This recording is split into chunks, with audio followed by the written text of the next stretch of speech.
parle à ton pasteur, parle au maman pasteur. Le problème sera résolu. Ne cours pas au téléphone. Non, non, non, non, non, non, non. Ne cours pas au téléphone. Oh, tu sais, c'est Jean. Dieu qui est l'église. Somo.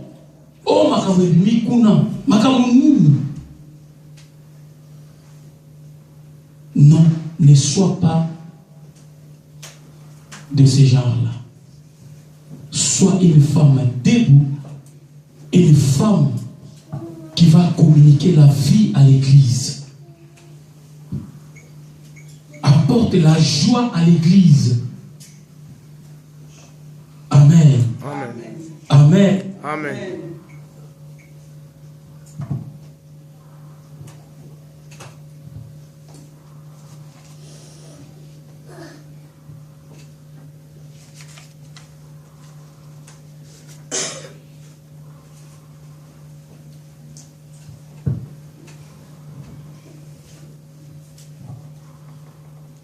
Et nous allons terminer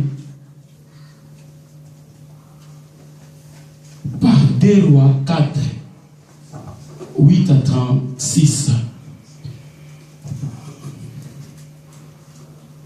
L'histoire est longue.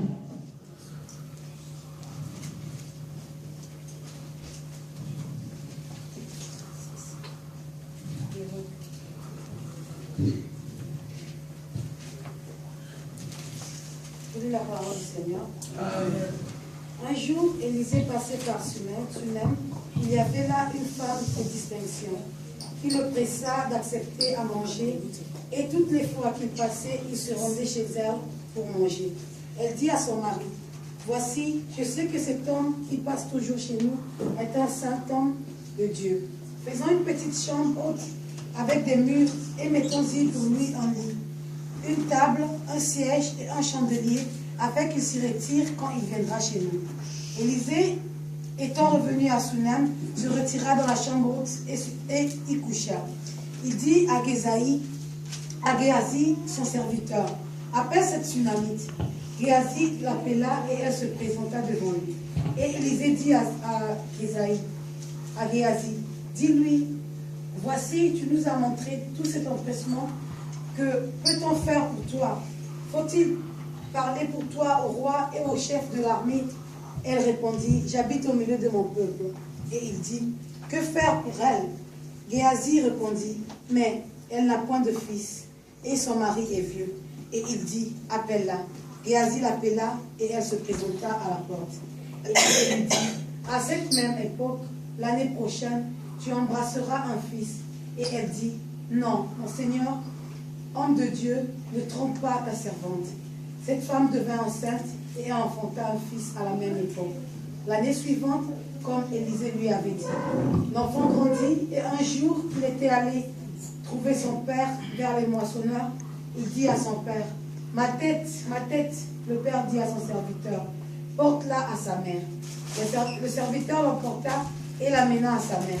Et l'enfant resta sur les genoux de sa mère jusqu'à midi, où il mourut. Elle monta, le coucha sur le lit de l'homme de Dieu, ferma la porte sur lui et sortit. Elle appela son mari et dit, « Envoie-moi, je te prie, un des serviteurs, une ânesse. Je veux aller en hâte vers l'homme de Dieu et je reviendrai. » Et il dit, « Pourquoi veux-tu aller aujourd'hui vers lui? Ce n'est ni nouvelle lune, ni sabbat. » Elle répondit, « Tout va bien. » Puis elle fit sceller l'ânesse et dit à son serviteur, « Mène et pars. Ne m'arrête pas en route sans que je te le dise. » Elle partit donc et se rendit vers l'homme de Dieu sur la montagne du Carmel. L'homme de Dieu, l'ayant aperçu de loin,